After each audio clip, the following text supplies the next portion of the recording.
Hello, everybody. Welcome to Charting Horse Value, my weekly broadcast. And I met Sarah. I'm going to invite Sarah here from Outrun the Odds.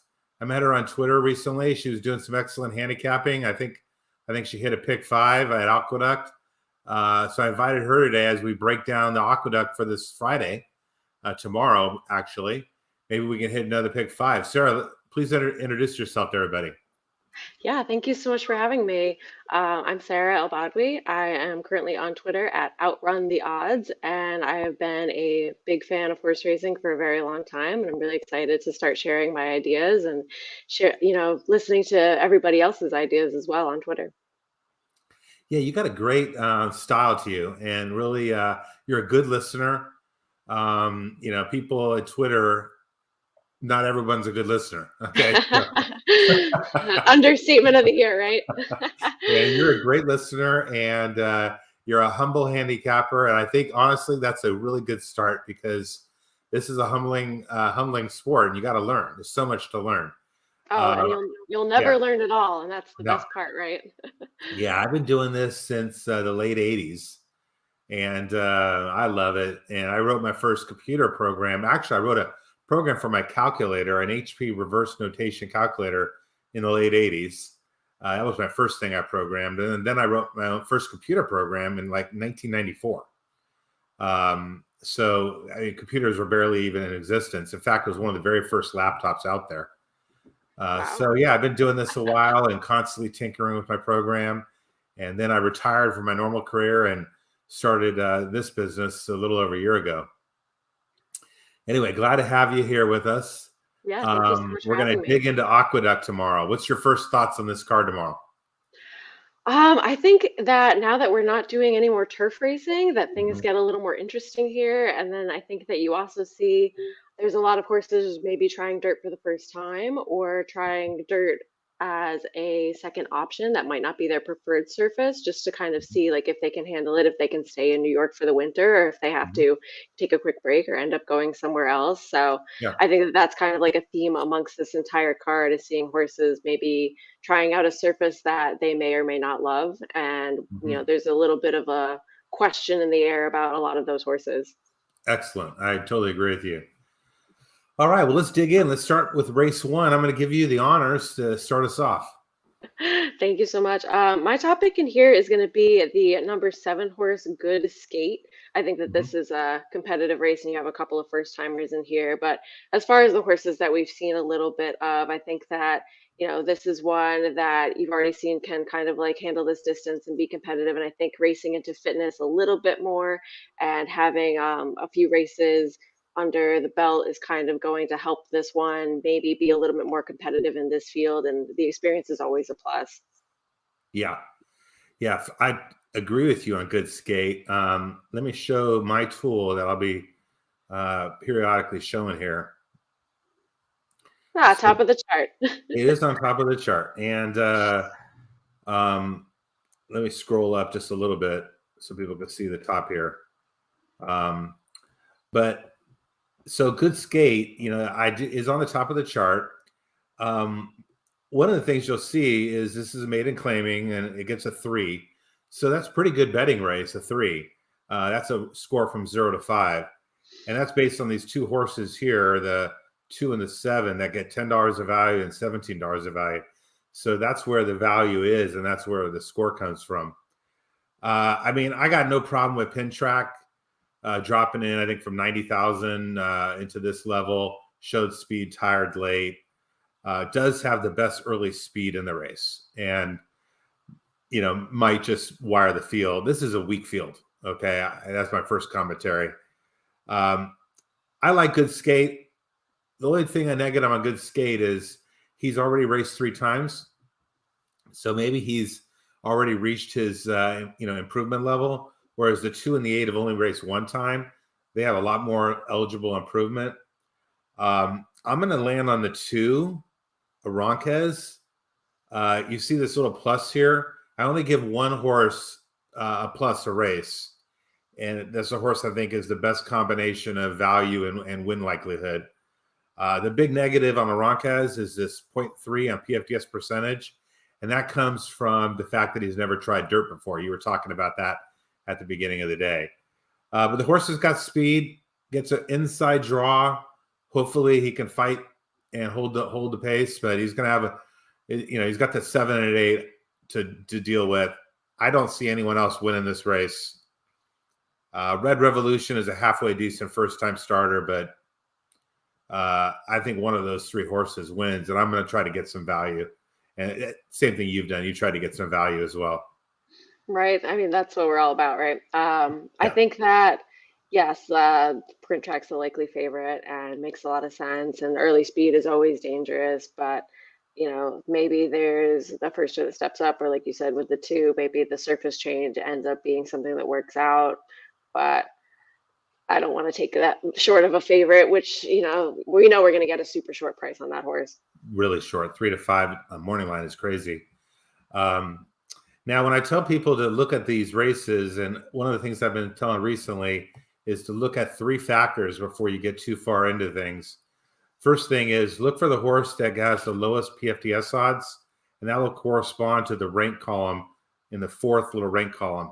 So that is your horse, Good Skate. Okay. Then always look at the horse that's on top of the sheet, which is also Good Skate. And then look at the horse that gets the plus, which is a Ronquez. So, basically those are the 2 horses that I think you should be focusing on the most. Got to try to beat that pin track. So, all right, well, let's go to race 2. I'll start us off here since I got the sheet already up. Sure. I really don't like this race. Same thoughts. Yeah. As I look at it, first of all, you see 1, 2, 3 horses getting 1s, and 5 horses getting letter grades out of 7. It's pretty wide open. I'm going to lean towards Polished Gem. I don't love this horse at all, but gets the A+ grade, a little bit of value, coming off a 4-month layoff. I don't think the 4-month layoff is a huge problem. I'm hoping that they were just, oh, by the way, blinkers off. Not that I think that's a major issue, but 7 furlong race. Maybe they're going to try to rein the horse back a little bit and save his energy. Has some nice efforts at 7 furlongs, and just kind of hoping that they're freshening up and waiting for this Aqueduct meet. What are your thoughts on the race? Well, I totally agree with you that it's kind of like it's a very competitive field, and maybe that's kind of also because everybody's kind of equally not the best, which I feel like is also more of a puzzle when everybody's kind of like, oh, you don't really fall in love with anybody, and nobody really is a huge standout in this field. I like what you said about Polished Gem. I think that, you kind of want to see a little bit of a new face in fields like this instead of the same hard knocking horses that are taking turns, just going against each other and kind of inconsistent. You get one really good performance and one kind of like flop after that, and, back and forth. And it's kind of like you can't really confidently trust anybody. And I feel like that's a huge theme here. But I would go with the 2, Casilda Vorty Tails. I feel like this is a horse that is maybe a little bit more consistent than some of the others, and that's kind of a stretch to say. But 5 to 2, is this horse going to end up being a heavy favorite? Maybe, but maybe not. You might not get total favoritism on this one, and I think that there's a little bit of possibility to get a horse that might not be going off as the post time favorite in here, that has shown that they can handle this distance, has shown that they can handle this kind of company, has shown that they, have a little bit of life to them, so to speak, in a field like this. Yeah, and the horse didn't run very good in his last race, but that was a sloppy track. Horse has decent sloppy track form in his past, but yeah, I agree with you. I think, yeah, that's a deserving favorite, but I'm going to take a shot against that one. But this is really wide open, and if I was playing the pick 5, early pick 5, I would try to beat that favorite in the first race with one of our 2 shots, and then I'd probably be going pretty deep in this race. But yeah, totally aligned with you. All right, let's move on to the 3rd race, and I'll let you start us off.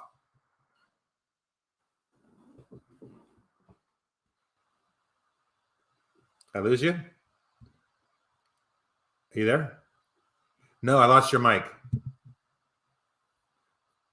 You're muted. Yeah, I can hear you now. Okay.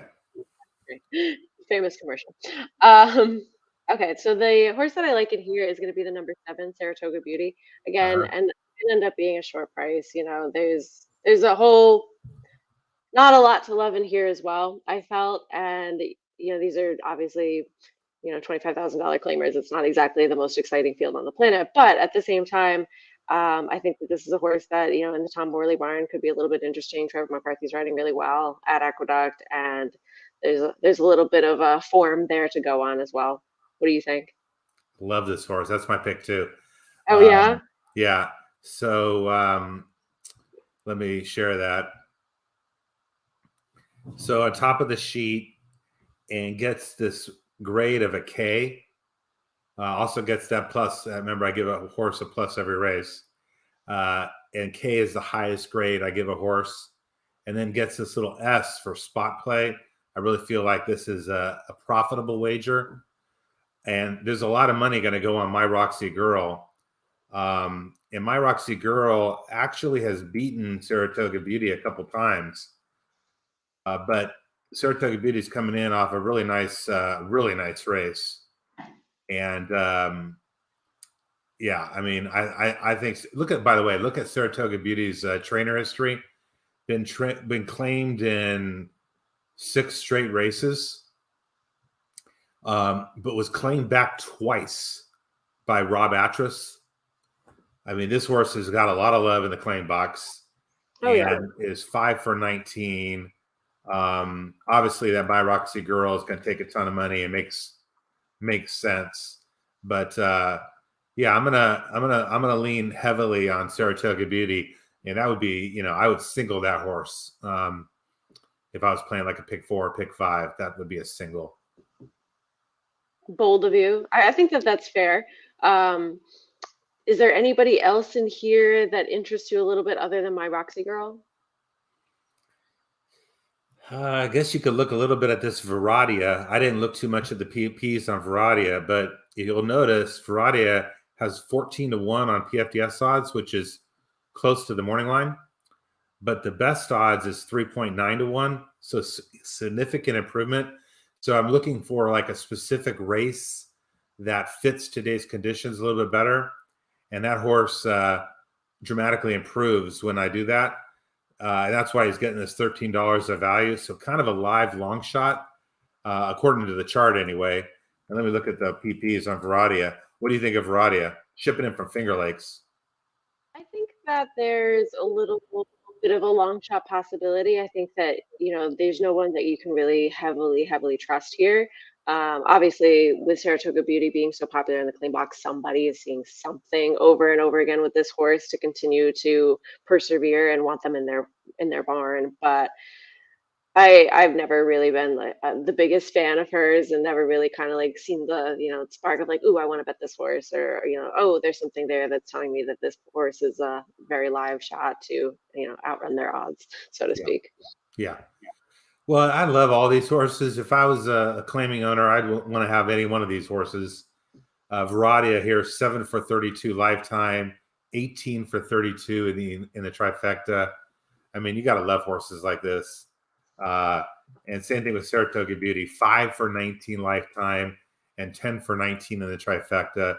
I mean, these are great claiming horses. And if I was a claiming owner, I'd love to have a horse like this. But so that's how we see race 3. We're both on Saratoga Beauty. I'm going to go back to you for race 4, I guess. Yeah. Yeah. So the horse that I was most interested in here is going to be the number 4, Merchants of Cool. I think Okay. that this is the horse that you're getting that little bit of a layoff with. That's kind of going to be a newer face to this group, whereas there's a couple question marks about some others in here, and I think that this horse is coming off a turf try, and maybe that isn't this horse's preferred surface. So you can kind of just like throw that effort out and give that horse a pass for whatever happened last time. And there's some decent dirt form in the past to go off of, and this horse used to be with Wesley Ward at one point. So, there was a little bit of potential being seen somewhere somehow. What do you think? Wow, I have no clue in this race. I really struggle with it. Now, let me, I'll share my chart, but boy, it's a struggle. So first of all, I get 3 pluses in the race. That should never happen. My algorithm is supposed to only have one. So I got a small loophole there. But it basically means that the 3 horses tied in their score that I give them, and probably Mhm. tied with a very bad score, I might add, because overall the race gets a score of a 1. There's no value in any of the top selections, and all the lowest odd horses are sitting on the top. Yeah, I looked at your horse, Merchants of Cool, gets these 2 ranks of 1. Whenever you see this 1-1 rank, that's a really powerful sign. Gets the A grade, that's the highest grade. Mhm. 89 energy is the highest in the race.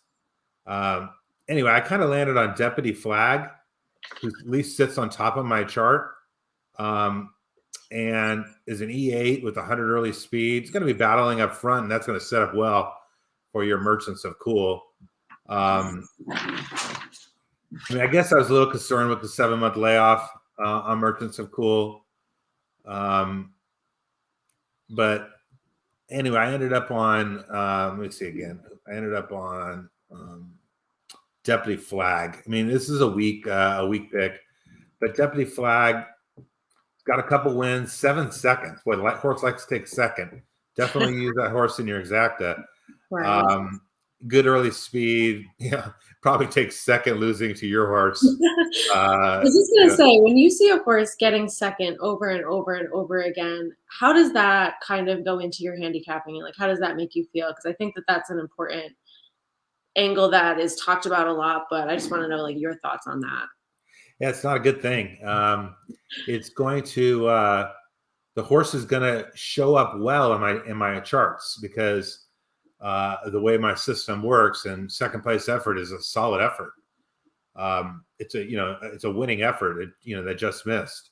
Sometimes it shows. In this case, the horse is tiring to take second. So it's probably a little bit of a lack of a finishing ability. I prefer that over a horse that is trying to come from behind and constantly takes second. This horse is just tiring, okay? And versus a horse that has like a herding instinct and just doesn't go by. I don't think that's the problem here. He's got to win. He won back in July at Saratoga. That's impressive. And then he ran decent at Finger Lakes, and now he's making second start off the layoff. So, I mean, I'm liking this horse. But yeah, it's a concern. I look at it for sure. Yeah, I think that that is a really good differentiation between a horse that is already in the lead and then is tiring to get second versus one that's kind of lingering or coming from behind or not really passing horses. So that's a good point that you bring up as well.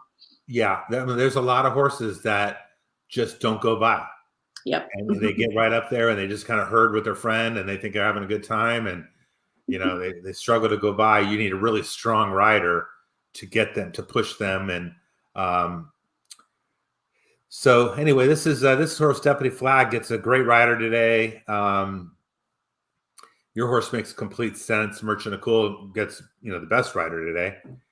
And then there, I wouldn't fault anyone that wants to take 16-ton or Papa Smooth.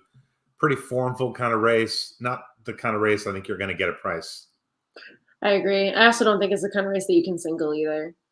Definitely don't have any confidence. All right, race 5. Let's see what I got here. Okay, so maiden claiming, you gotta love that. 3 horses with the 0; those are first-time starters. 2 horses down here with 0.5 are having dramatic changes relative to today's conditions. 0 score, very little. I mean, almost no value at all. So, I'm struggling to say the least. But I like these 3 horses on top, the 2, 6, and 8. And I think I leaned on the 2 the most because the 2 had the 81 energy, which is the best in the race. Has this 1-1 at the beginning of the rank column. See what else my sheet show. Oh yeah, second lifetime.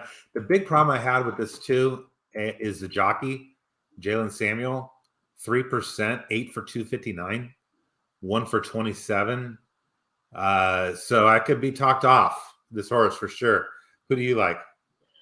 I think you already included some of my top choices in here. What you said about Jalen Samuel, I think that is something that a lot of people see, and a lot of people are kind of hesitant to go with his horses. Yeah. And it's a fair point. I mean, he's just starting out. There's not a ton of repertoire to be confident in yet.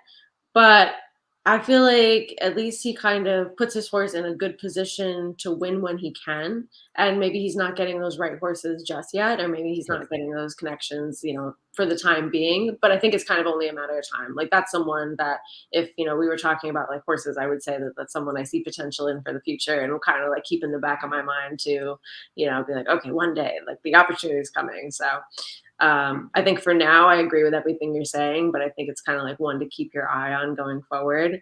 But I agree with you about Eddie the Great. I think that this horse had a little bit of trouble in his first 2 starts. I think that, there was a little bit of bumping at the gate for both of those. I think that that's kind of something you can forgive regardless of how intense it might seem in the horse's first 2 starts, because they're so young and they're just figuring things out, and it might be more of like a mental discouraging type of situation rather than something that's really significantly physically discouraging. So I think blinkers going on, this horse is going to be a real contender this time. Were there any first time starters in here that kind of interested you, or not really? Let me take a look. Yeah, back with Always Charming, Jalen Samuel. I mean, he's on a competitive horse here.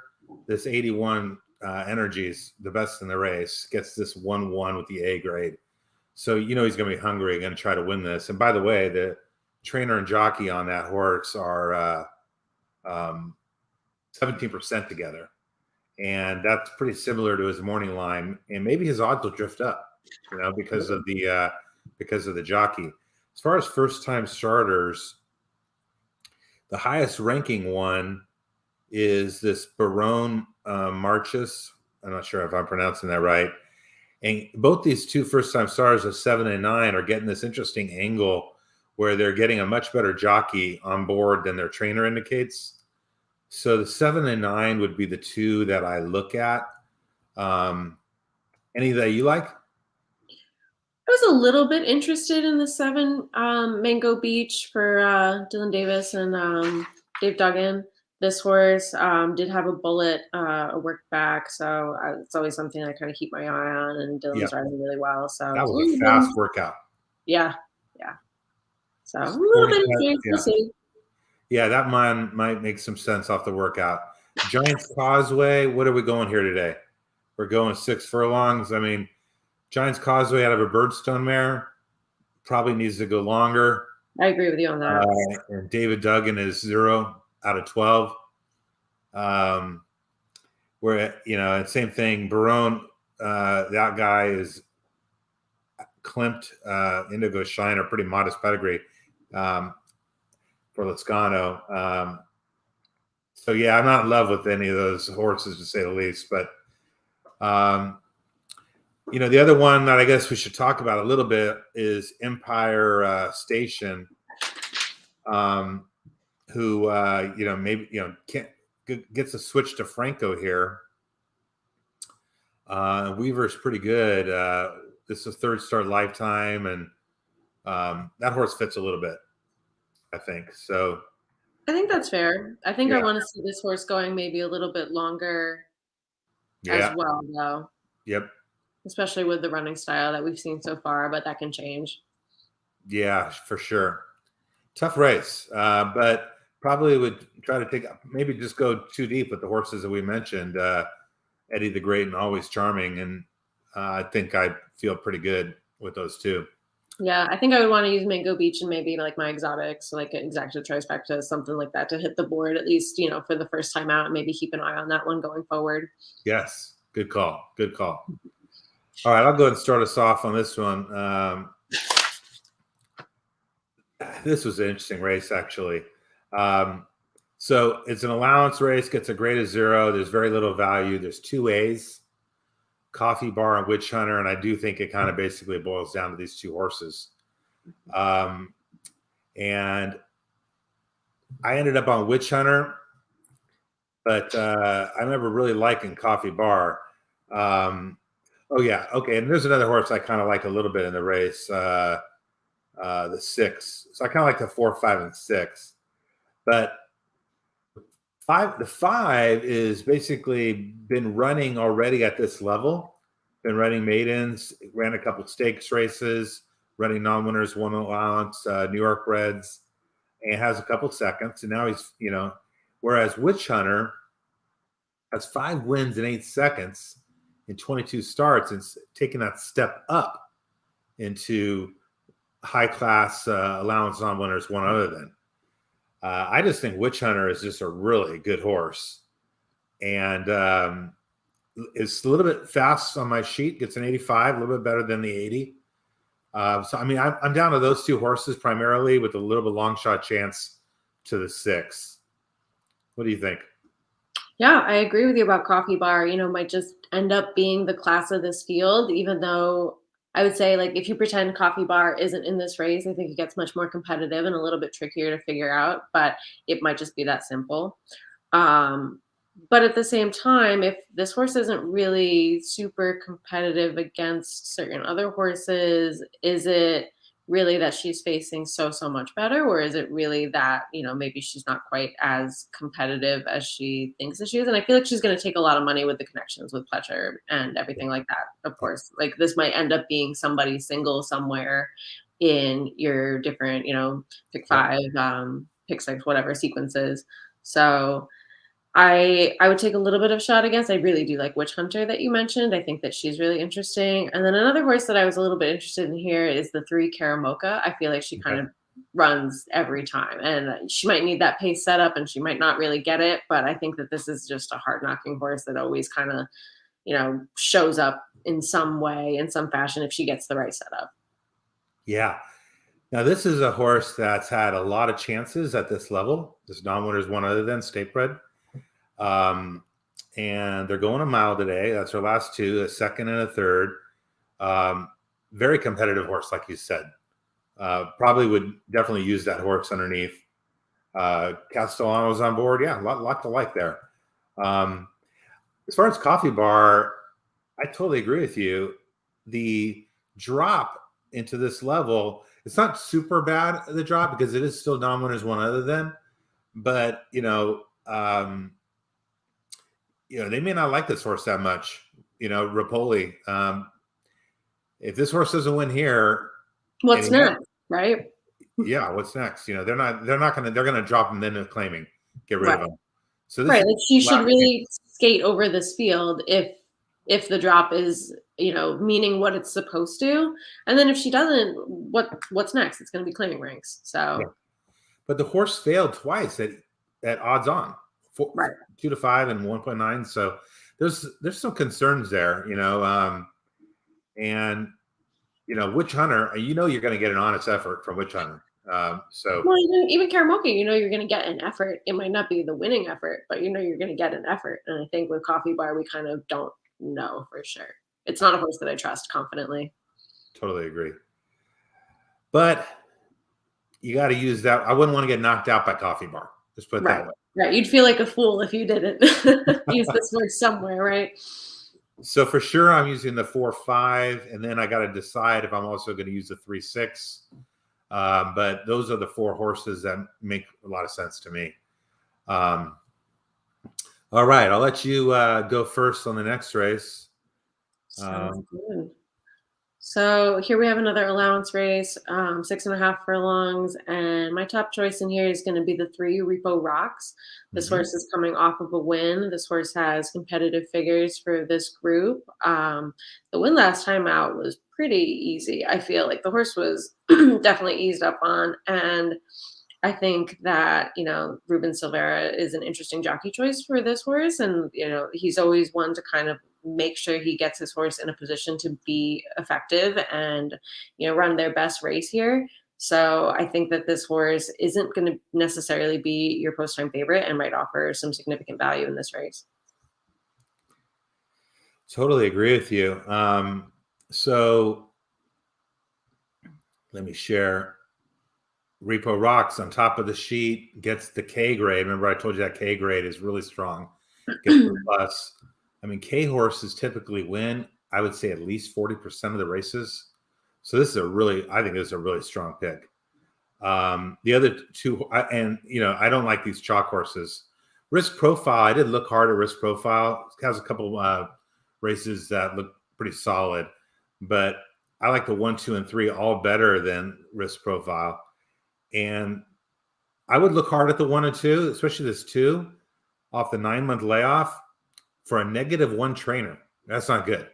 But a 5 jockey jumps on board. And if you look at that horse, first of all, that horse had a history of getting claimed, okay? And then it's coming off 2 straight wins. So maybe it's figure some things out. And very, definitely has some injury issues, okay? Only raced 4 times in the last 2 years. But the horse fires fresh. And a lot of these horses that are injured like that have injury issues. They fire big right off the bench, okay? They're finally healthy again. They fire. And then, after another effort, then they're done again. They got these nagging injuries. So I think Sienna Magic is an interesting horse to consider using.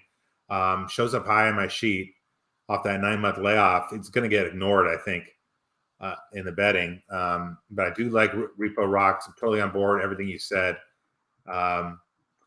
And then Bust and Shout. Bust and Shout is second off the long layoff and ran solid in his last race. Showed speed, tired late with Trevor McCarthy up. So I would be, if in serials, I'd probably use all 3 of them. I'm going to get a good price on all 3 of them. And then if I was just betting the race to win, just one horse, I'd probably bet Repo Rocks. I would honestly single Repo Rocks here. I'm feeling pretty confident, especially I think, when you go through and do your homework and you come up with a horse and then someone else is like, oh, I came up with the same horse. It's like, yes, okay, we're on to something here. Well, and that's exactly my thought I had when you mentioned Repo Rocks. I'm like, okay, maybe I'm onto something here. Right. Or you can be wrong together either way. But when you both have the same idea, it's like, oh, okay, cool. Well, he lost to Risk Profile by a neck a couple races back.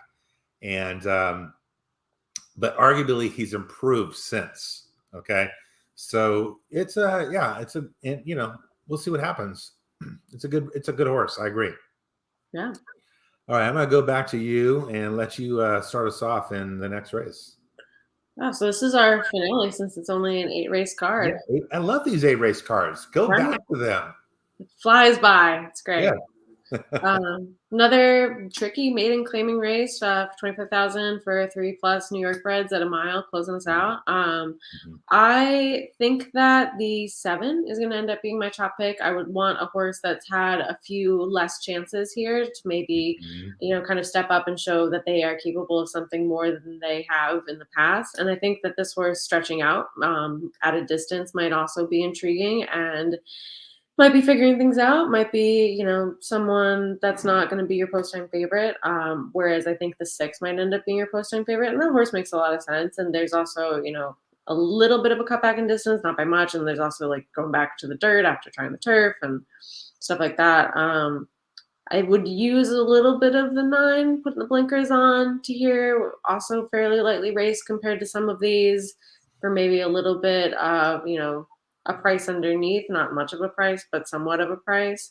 But I think that this is an interesting field, and there's no one to really, really, really confidently cling on to here. What do you think? We're completely aligned on this race, and that's great. I love it when handicappers get along well. So I got the 7's ranked second on my sheet. Okay, gets the A grade. And remember, when I said at the beginning, I said 3 things you got to look at first thing when you look at my sheets. Who's on top? That's Bohemian Ruby. Who gets the plus? That's also Bohemian Ruby. By the way, Bohemian Ruby also gets a little S for spot play. These are horses that I've designated. They don't come up that often. Like today, only twice. These are horses that I think are profitable wagers. And then I say take the horse that has the lowest PFDS odds, which is 4.8 to 1. That's Go Johnny Go. So those are the two horses that spike out. They also get the A grades. Then if you want to go a little deeper, okay, you say, okay, who gets a B grades and who gets a 1 in their rank call? Well, that's El Mayor, the 9 you mentioned. Now, the problem with El Mayor is the morning line favorite, and he's third on my chart. So that's not the kind of horse I want to be depending on if I'm looking for value. So I'm probably leaning pretty heavily on the 6 and 7, Go Johnny Go and Bohemian Ruby in this finale. It looks pretty formful. Other than that, I don't see it. Nothing else is really jumping out at me. Oh, I did look a little bit hard at this horse, Wicked Karma. I think that's the horse. Let me just double check. What number is Wicked Karma? 5. So Wicked Karma, got a pretty marginal trainer, gets blinkers on, and gets Castro Rodriguez on board, which is a slight upgrade, and does have the best early speed in the race. Okay. I'm always going to look at these cheap mated claimers, who can get to the front. And this horse got a third in PFDS odds at 7.8. So this horse fits at 15 to 1. If you were looking to go as a long shot, if you were looking for one, I would consider this horse. So I gave a weak C2, but third on PFDS odds. You can see the odds fit relative to the morning line, and getting a little jockey upgrade with good early speed. That would be the long shot I'd look at, but probably going to be leaning heavily on the 6 and 7. Yeah, I think you make a good point about Wicked Karma too, because maybe you could argue that he's one of those horses where the turf is seeming like his preferred surface, but his one dirt try that figure isn't that far-fetched in this field from what we've seen from these horses so far. And yeah, blinkers might go on, might just go to the front and just keep going and upset at, I'm sure he'll end up being more than 15 to 1. Yeah, we're not going to get 15 to 1, that's for sure. But because everyone's going to see the same things we're seeing. But and I like turf to dirt on speed horses. Okay, so that usually translates pretty well. I'm not as in favor of dirt to turf on speed horses, but I think this horse could surprise, and the blinkers on might be the difference. You see, he's got a couple decent turf outings. Wicked Strong Carson City doesn't really look like a turf horse. So maybe he finally gets on the surface he likes. All righty, let me take this off. We covered the whole card. Look at us go. Yeah, and we did it in 38 minutes. So, I mean, that's perfect. Okay. Really enjoyed meeting with you. Hope we can do it again. I'll have you back. You're a great handicapper. Oh, thank you so much. I really appreciate it. Your charts are amazing. I had never seen anything like it before. And I started looking, I was like, what are all these numbers? And then I was like, okay, this does make sense. You can figure this out. This is possible. So, well, yeah. And there was a final thing I wanted to share. Thanks for prompting me. I forgot, basically.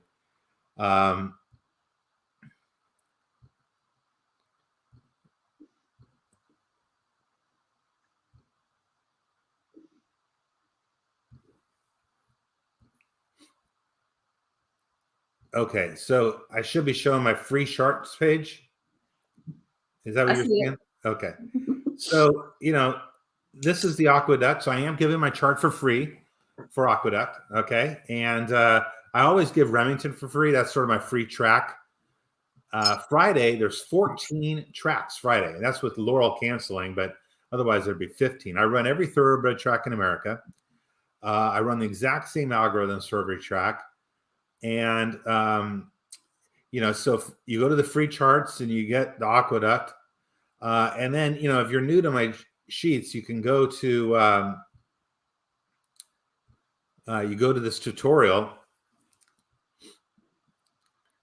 and there's a video and then a full explanation of every column, and it points you to specific blogs. I got all these blogs here.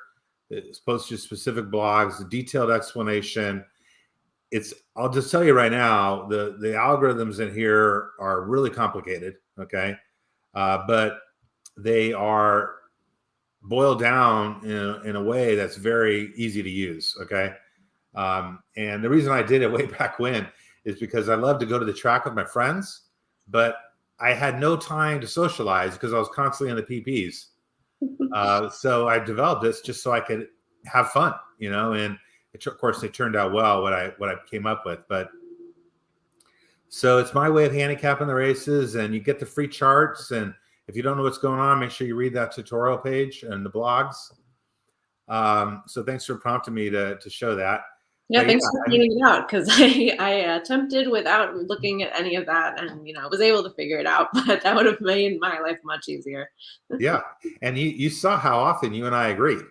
Okay, Right. Oh, so yeah. No, they make sense. and I didn't, of course, as far as this video, I looked at the PPs and all that, but most of the time I go to the track, I don't even look at the PPs.